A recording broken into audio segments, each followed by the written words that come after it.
20 tahun yang lalu ketika saya di sini, silakan masuk, sebagai dosen Fulbright di Universitas Indonesia di Jakarta. Dan saya di sini ketika Soeharto mundur, jadi saya melihat semua sistem media berubah dengan waktu yang sangat cepat. Dan karena di Amerika saya hanya mengajar satu kursus skill ini narrative journalism. Di Amerika saya mengajar tentang kalau ingin menjadi wartawan untuk apa tujuan jurnalisme dan theory and practice of journalism. Dan saya sudah memperhatikan di Indonesia di bawah Soeharto pun semua wartawan tahu bagaimana menulis berita, tapi mungkin belum ada wacana atau diskusi tentang tujuan jurnalisme dan apa peran para wartawan di sistem yang demokratis. Dan ini apa yang saya ajari di Amerika, dan jadi saya kira ada tempat bagi saya di Indonesia karena mungkin saya bisa membuat sesuatu yang bagus di sini. Dan saya juga bertemu banyak wartawan Tempo, dan sesudah 6 tahun saya harus belajar bahasa Indonesia, belajar sejarah Indonesia di zaman Orde Baru. Saya menulis buku itu tentang Tempo. Yang lucu ya, saya minta Arif Zulkifli menjadi penerjemah saya. Pada waktu itu dia hanya repel. Dia setuju, walaupun dia bukan penerjemah resmi, saya tahu dia penulis yang luar biasa, dan karena saya bisa mengerti bahasa Indonesia, saya kira mungkin ini lebih cocok. Dan juga dia sudah kenal semua tokoh, dan saya mau, karena tokoh seperti Gunawan Muhammad sangat terkenal, dan saya tidak mau seorang penerjemah yang menulis sesuatu yang jelek. Jadi saya berpikir ya mungkin Arif akan sangat cocok. Arif pernah beritahu bahwa dia orang Aceh? Ya, saya tahu. Arif itu anak Aceh. Saya tahu. Ya, dia teman baik. Dokter hewan. Oke, boleh saya berdiri? Saya ya. Dan maaf saya akan memakai yang itu juga. Jadi saya mau. Ya. Mungkin kita harus mengganti kursi. Oke, alright. Kursi sana aja kan? Hari Kita ini tolak sana aja. Ini lebih ke depan. Di sini aja. Lebih leluasa begini kan? Ya, saya santai. Oke, di Amerika saya mengajar satu kursus, satu semester tentang Jurnalisme Naratif.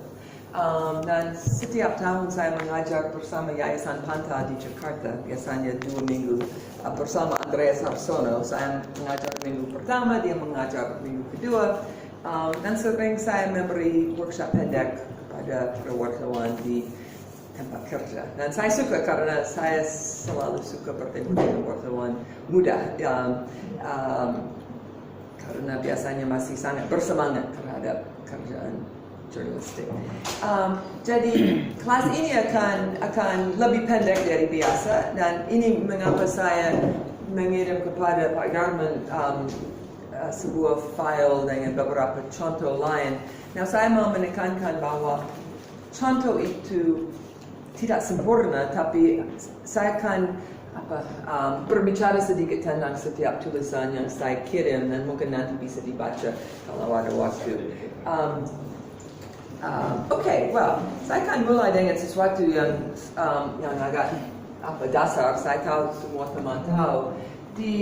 Untuk 3 hari saya menginap di Hotel Hermes, dan ini hometown paper saya. Saya membaca setiap pagi. Jadi saya tahu bahwa di Serambi Indonesia kebanyakan berita memakai bentuk ini, ya, piramida terbalik. Dan ini struktur yang dipakai baik di Amerika maupun di Indonesia maupun di Malaysia maupun di mana saja. Ini struktur yang paling biasa, ya, dengan 5W dan 1H di atas. Tapi ini selalu dipakai, tapi mungkin kita belum berpikir mengapa struktur ini dipakai. Untuk alasan apa struktur ini dipakai di Serambi dan di semua media cetak lain? Untuk apa? Apa? Ada dua alasan. No, saya tahu Pak Yarman tahu. Tapi yang muda, bagaimana? Mengapa ini dipakai? Karena space yang terbatas. Karena apa? Piramida terbalik ya. Ya. Nah, itu karena space koran kan terbatas. Jadi mana yang penting dulu? Benar, supaya kalau mengapa? Kalau space terbatas gampang dipotong cepat gitu. Oh, ada redaktur, saya bisa dengar. Pasti ada redaktur. Karena biasanya para penulis berkata, oh supaya semua fakta yang penting bisa diberi jangan cepat karena pembaca tidak punya banyak waktu. Ya, ini alasan Klasik. penulis, tapi alasan redaktor ini alasan kedua bisa dipotong di mana-mana ya, dan kalau semua fakta diberi di atas bisa dimengerti. Tapi yang aneh ada asumsi bahwa para pembaca tidak akan membaca semuanya. Iya. Ini agak aneh, untuk apa menulis sesuatu kalau tidak akan dibaca. Jurnalisme narasi atau jurnalisme sastrawi, ini istilah yang dipakai oleh Andreas Harsono. Dan ya, saya memakai istilah jurnalisme sastrawi, tapi saya lebih suka jurnalisme naratif karena sastrawi agak, I don't know, seperti tulisan yang berbunga-bunga atau berpuisi atau sastra, atau kalau ada pernikahan antara sastra dan jurnalisme. Dan kalau ada pernikahan antara sastra dan jurnalisme, apa masalahnya dengan pernikahan itu? Sastra dan jurnalisme. Mengapa tidak bisa menikahi sastra dan jurnalisme? Jurnalisme harus apa? Fakta ya? Ya, dan sastra bisa, ya tidak harus fakta. Jadi, terutama untuk mahasiswa Indonesia, saya tidak suka istilah jurnalisme sastrawi karena mungkin agak membingungkan. Kadang-kadang mereka berpikir, oh saya mengerti jurnalisme sastrawi lebih seperti cerita. Mungkin saya bisa mengganti fakta, bisa memperbaiki tulisannya, memperbaiki cerita. Sangat tidak bisa. Kalau jurnalisme naratif, jurnalisme biasa, semua harus fakta ya. Jadi saya biasanya tidak memakai istilah jurnalisme sastrawi. Oke. Pada dasarnya perbedaan antara jurnalisme naratif dan jurnalisme biasa adalah struktur narasi. Ya. Biasanya di jurnalisme naratif ada 3 bagian, beginning, the middle, the end. Bagian awal, bagian pertengahan, bagian terakhir. Semua fakta harus sama dengan piramida terbalik. Perlu 5W dan 1H. Tapi mungkin tidak muncul dalam kalimat pertama. Mungkin 5W dan 1H muncul ya, biasanya di bagian pertama, tapi tidak di kalimat pertama. Dan tujuannya untuk memikat pembaca, supaya mereka ingin membaca semuanya, tidak hanya kalimat pertama. Dan kalau ini bisa dipakai, saya kira pembaca lebih suka dan mereka akan belajar semuanya, akan membaca semuanya. Jadi, saya akan memberi beberapa unsur jurnalisme narasi pagi ini, dan memberi beberapa tips dan sebagainya. Tapi saya kira apa yang paling penting adalah struktur narasi. Tidak memakai bentuk ini, tapi bentuk itu. Saya tahu, mungkin saya bisa memberi contoh kemudian bisa diskusi lanjut. Oke, tulisan favorit saya sebagai contoh adalah A Boy Who Was Like a Flower. Untuk beberapa alasan. Yang pertama, ini bukan feature. Ini breaking news. Ini berita hangat. Karena ada sesuatu yang terjadi. Ini muncul di halaman pertama di atas pendekatan. Jadi ini di sini lead story. Ini diterbit 11 hari sesudah tentara Amerika masuk Irak. Baghdad masih di bawah Saddam Hussein. Nah, saya tahu teman-teman di sini belum lahir atau mungkin taman kanak-kanak pada waktu itu. Tapi media di Amerika pada waktu itu sangat nasionalis, sangat berpihak dengan tentara Amerika. Tujuan mereka untuk masuk Irak dan memberi demokrasi kepada masyarakat di sana dan menggulingkan Saddam Hussein dan menemukan the weapons of mass destruction. Ini apa yang muncul di surat kabar di Amerika. Semua berpihak bersama tentara. Well, tulisan ini berbeda sekali. Dan saya terkejut karena saya belum membaca sesuatu seperti ini di Washington Post di awal perang Amerika di Irak. Dan tulisan ini tidak mulai dengan 5W dan 1H, tapi mulai seperti cerita. Nah, apakah teman-teman bisa mengerti bahasa Inggris sedikit? Karena saya bisa membantu. Saya mau membaca bagian awal.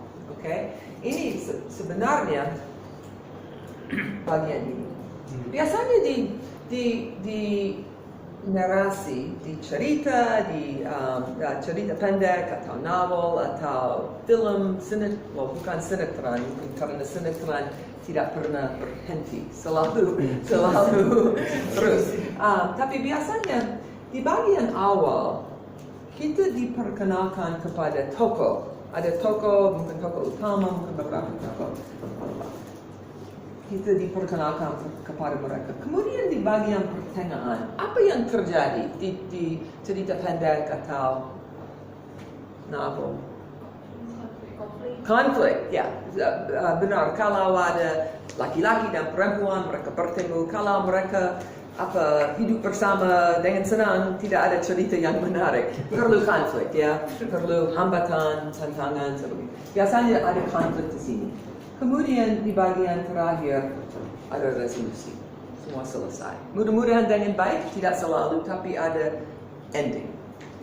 Well, saya kira dengan bentuk ini, untuk jurnalisme narasi, bentuk yang sama. Perlu beginning, middle, and end. Bagian awal kita harus diperkenalkan kepada tokoh. Dan juga dengar apa yang what's the conflict, apa yang terjadi. Di tulisan ini ada peledakan, ada 3 anak muda tewas, ada 7 yang terluka. Dan adegan pertama terjadi di Masjid Shia di kota miskin di Irak, di kawasan saya akan membaca. Dan para laki-laki yang berada di masjid itu, mereka menyiapkan jenazah Arkandaif untuk dikuburkan. Dan mereka berbicara tentang perang. Saya mau membaca ini, maaf ini bahasa Inggris, tapi saya mau membaca, mungkin teman-teman bisa mengerti. Saya akan membaca lead-nya, bagian awal, tapi semua fakta tidak diberi dalam kalimat pertama, tapi seperti cerita. Oke, nah ketika saya membaca, saya mau teman-teman mencari 5W dan 1H. Tulisan ini tentang siapa, tentang apa, kapan terjadi, di mana terjadi, dan bagaimana, dan mengapa. Okay? On a cold concrete slab, a mosque caretaker washed the body of 14-year-old Arkandaif for the last time. With a cotton swab dipped in water, he ran his hand across Daif's olive corpse, dead for 3 hours, but still glowing with life. He blotted the rose-red shrapnel wounds on the soft skin of Daif's right arm and right ankle with the poise of practice.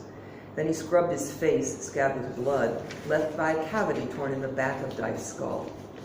The men in the Imam Ali Mosque stood somberly, waiting to bury a boy who, in the words of his father, was like a flower.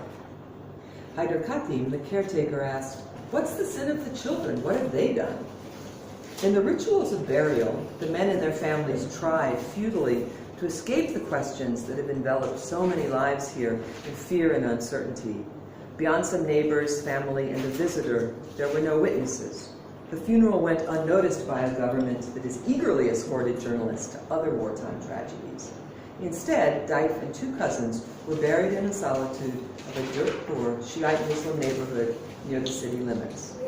The boys were killed at 11 a.m. today when, as another relative recalled, the sky exploded. Daif had been digging a trench in front of the family's concrete shack that could serve as a shelter during the bombing campaign that continues day and night. He'd been working with Sabah Hassan, 16, and Jalal Tali, 14. The white-hot shrapnel cut down all 3. 7 other boys were wounded. The explosion left no crater, and residents of the Romania neighborhood struggled to pinpoint the source of the destruction. Many insisted they saw an airplane. Some suggested Iraqi anti-aircraft fire had detonated a cruise missile in the air. Others suggested rounds from anti-aircraft guns had fallen back to Earth and onto their homes. Whoever caused the explosion, the residents assigned blame to the United States, insisting that without a war they would be safe. Who else could be responsible except the Americans? Asked Moshin Hattab, a 32-year-old uncle of Daif. This war is evil. It's an unjust war, said Imad Hussein, a driver and uncle of Hassan. They have no right to make war against us. Until now, we were sitting in our homes, comfortable and safe. Okay, ini bagian awal. Ada apa 11 alinea. Tidak semua informasi diberi di kalimat pertama, ya. Tapi tulisan ini ditulis tentang siapa. Siapa menjadi siapa dalam tulisan ini? Who are the who's? Archetype, ya.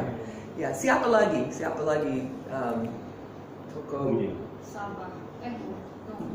Haider Katim. Ya, Haider Katim. Apa? Si ayahnya archetype, ya, yang berkata dia sama dengan seperti bunga.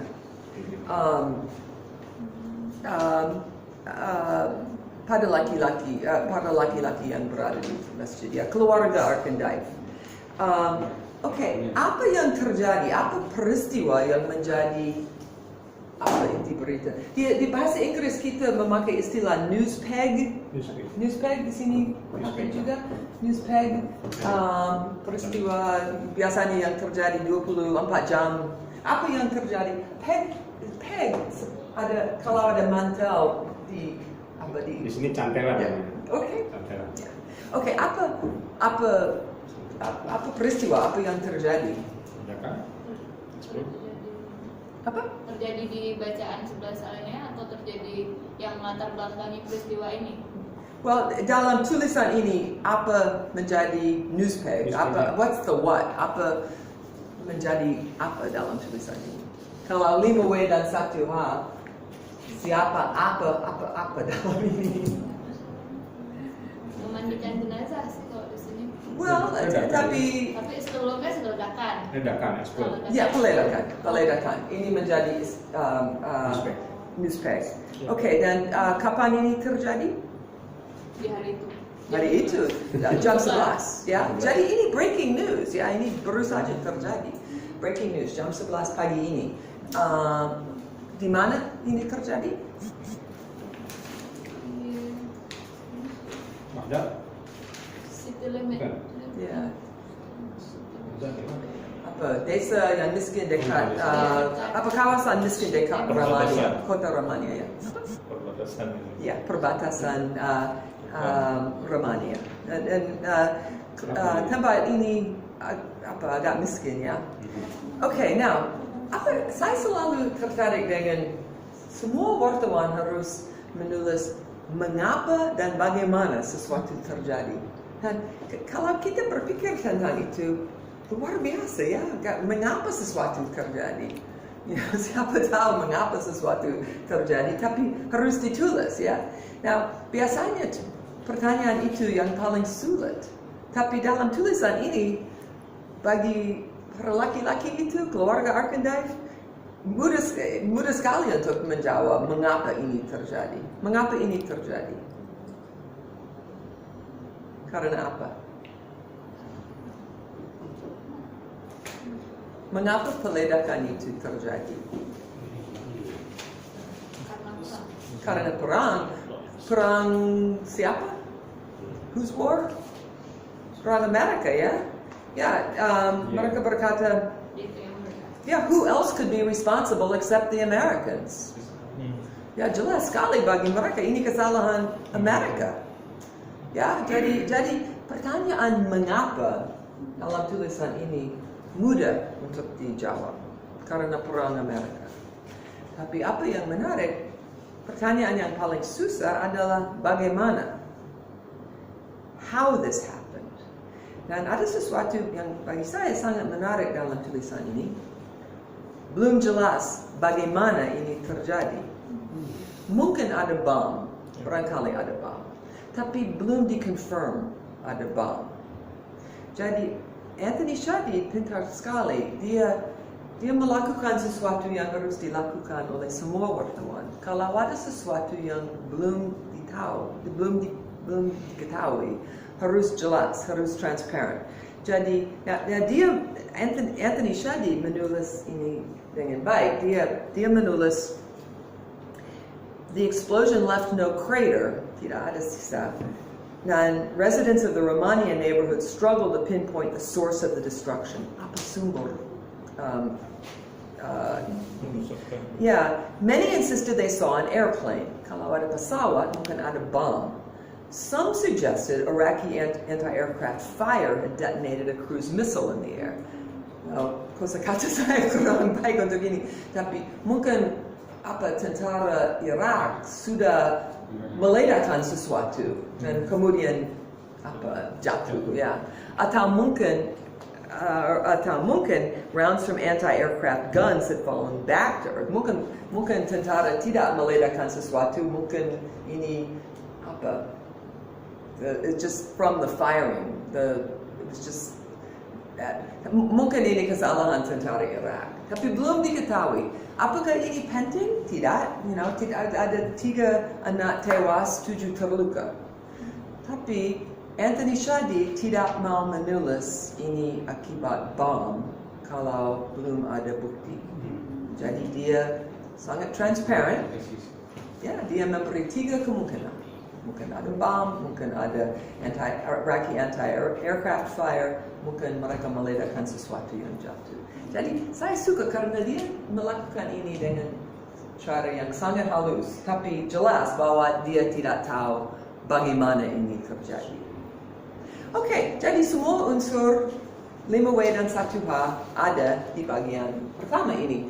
Kalau ini ditulis dengan gaya biasa, dengan bentuk piramida terbalik, bagaimana lead-nya akan ditulis?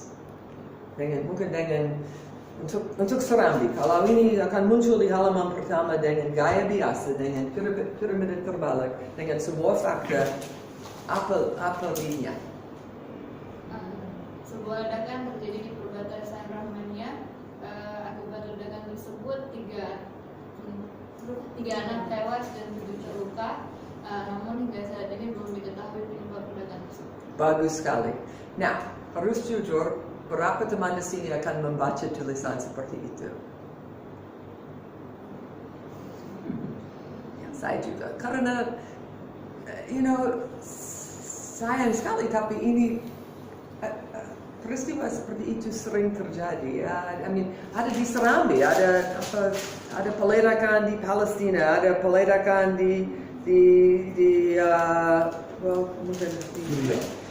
selalu ada. Dan ada car bomb, ada suicide bomb, sering terjadi. Dan biasanya saya membaca headline saja, tidak membaca semuanya.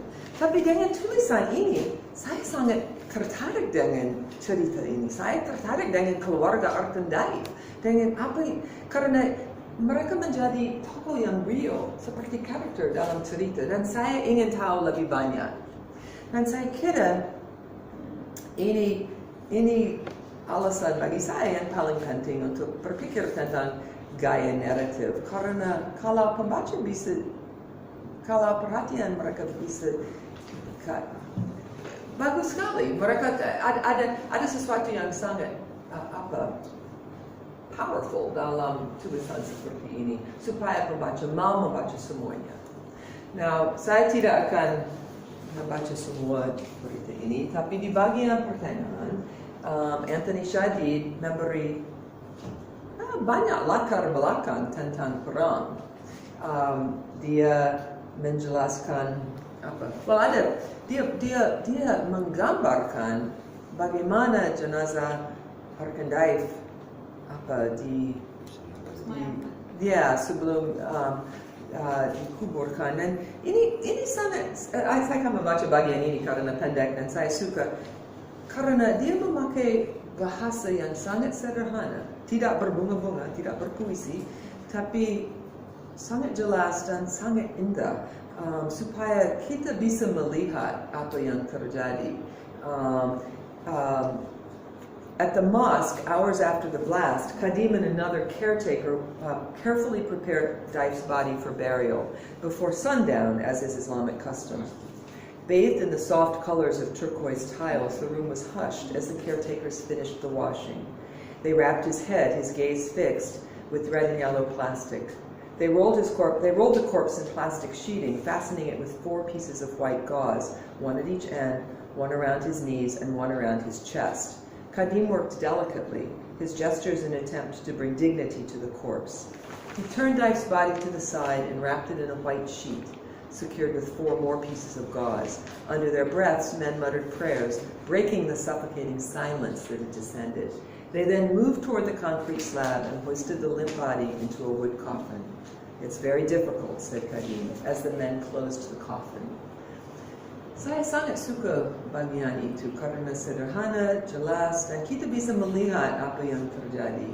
Kita bisa melihat, mereka sangat menyayangi anak ini, dan walaupun mereka miskin, tidak punya bahan yang mewah, hanya ada plastik, ada gauze, tapi ini sesuatu yang sangat mereka sangat sedih, sangat menyayangi anak itu, dan mereka mau melakukan yang baik bagi dia. Dan Anthony Shadid menggambarkan dengan baik dan dengan bahasa yang sangat sederhana, tapi ada rasa yang muncul dari bagian itu. Mahasiswa saya di Amerika bisa mengerti ini, walaupun mereka bukan Muslim, biasanya mereka berkata, oh ya, mereka sama dengan kami, sama. Mungkin ada agama yang berbeda, tapi rasa sedih sama. Oke. Jadi ada gambaran seperti itu. Kemudian Anthony Shadid mungkin sudut pandang lebih luas. Dia memberi beberapa contoh lain yang sudah terjadi. Si pengurus masjid itu dia ke beberapa masjid lain dan melihat akibat perang, dan dia memberi deskripsi tentang itu. Juga ada cerita, belum dikonfirm, tapi ada rumor, ada gossip bahwa mungkin ada konvoi truk yang mau ke kuburan di kota Najaf, yang kota suci untuk kaum Syiah di Irak. Dan ada peledakan lain, dan ada jenazah perempuan tua 82 tahun yang diledakkan, dan ini jelek sekali. Anthony Shadid tidak bisa confirm ini terjadi, tapi dia membuatkan peristiwa itu karena ini sesuatu yang dibicarakan oleh masyarakat di tempatnya, dan Anthony Shadid mau memberi kepada pembaca Amerika, ini reaksi dari masyarakat Irak tentang apa yang terjadi. Mereka tidak suka. dan ada kalimat yang sangat penting.